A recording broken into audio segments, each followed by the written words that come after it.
प्रधानमंत्री मोदी बुधवार शाम लोकसभा में बोलते हुए कई दफा बचाव की मुद्रा में भी दिखे, खासकर आंदोलनजीवी वाले बयान पर। इसके साथ ही अपनी बातों के पक्ष में दलीलें देते हुए फिर से गलती कर गए। पहले बात बचाव की। मोदी ने किसान आंदोलन को पवित्र बताया और इस दौरान आंदोलनकारियों और आंदोलनजीवियों में अंतर बताने की कोशिश की। बोले, किसान आंदोलन को मैं पवित्र मानता हूँ। भारत के लोकतंत्र में आंदोलन का महत्व है, लेकिन आंदोलनजीवी पवित्र आंदोलन को अपने लाभ के लिए अपवित्र कर रहे हैं। किसानों के पवित्र आंदोलन को बर्बाद करने का काम आंदोलनकारियों ने नहीं, आंदोलनजीवियों ने किया है। आंदोलनकारियों और आंदोलनजीवियों में फर्क करना जरूरी है। दरअसल सोमवार को राज्यसभा में बोलते हुए प्रधानमंत्री किसान आंदोलन के संदर्भ में आंदोलनजीवी बोल गए थे। तब से बहस चल पड़ी थी। बुधवार को मोदी इसी पर पानी डालते दिखे। अब बात गलतियों की। मांग नहीं तो कानून क्यों? मोदी ने दलील खारिज की, पर गलत तथ्यों पर। प्रधानमंत्री ने उस तर्क को खारिज किया जिसमें कहा जा रहा है कि कृषि कानूनों की मांग किसी ने की ही नहीं तो इसे लाया क्यों गया। मोदी ने सवाल किया कि क्या कानून तभी बनाए जाएंगे जब उनकी मांग होगी। इस दौरान उन्होंने कई पुराने कानूनों का हवाला देते हुए विपक्ष से पूछा कि इन कानूनों की मांग किसने की थी। प्रधानमंत्री ने जिन कानूनों का उदाहरण दिया उनमें दहेज प्रथा के खिलाफ कानून और बाल विवाह के खिलाफ कानून का भी जिक्र था, लेकिन इसका सच कुछ और है। दोनों कानून लंबे आंदोलनों की बदौलत ही बने हैं। दहेज के खिलाफ कानून के लिए 10 साल आंदोलन चला था। दहेज प्रथा के खिलाफ पहला कानून डावरी प्रोहिबिशन एक्ट 1961 में बना था, पर यह बहुत लचीला था।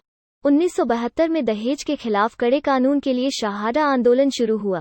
3 साल बाद 1975 में प्रोग्रेसिव ऑर्गेनाइजेशन ऑफ वुमेन ने हैदराबाद में भी आंदोलन शुरू किया। इसमें 2000 महिलाएं शामिल थीं। 1977 में इस आंदोलन को दिल्ली की महिलाओं का साथ मिला।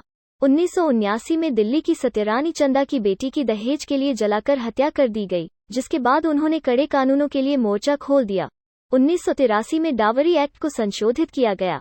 इसके तहत दहेज की मांग और दहेज के लिए होने वाली हिंसा की रोकथाम के लिए कानून सख्त किया गया। बाल विवाह कानून के लिए राजा राममोहन ने की थी मांग। राजा राममोहन राय ने बाल विवाह रोकने के लिए लंबा संघर्ष किया। उनकी मांग थी कि कम उम्र की लड़कियों के विवाह पर रोक लगाई जाए।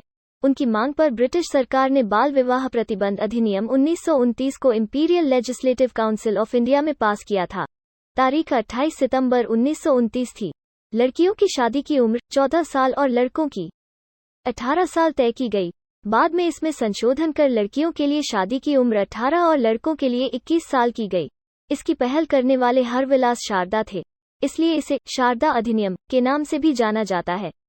नाम वेल्थ क्रिएटर्स का, बचाव अडानी अंबानी का। प्रधानमंत्री ने किसानों के निशाने पर आए अडानी और अंबानी जैसे उद्यमियों का भी बचाव किया। उन्होंने किसी उद्यमी का नाम लिए बिना कहा कि देश के लिए प्राइवेट सेक्टर भी जरूरी है। पीएम ने कोरोना वैक्सीन की तरफ इशारा करते हुए कहा कि देश आज मानवता के काम आ रहा है तो इसमें प्राइवेट सेक्टर का बहुत बड़ा योगदान है। देश के लिए वेल्थ क्रिएटर्स जरूरी हैं। निजी क्षेत्र के खिलाफ अनुचित शब्दों का इस्तेमाल करने से अतीत में कुछ लोगों को वोट मिल सकते थे, लेकिन अब वो समय नहीं। लेटेस्ट वीडियो देखने के लिए विजय न्यूज़ यूट्यूब चैनल को सब्सक्राइब, लाइक और शेयर करना न भूले।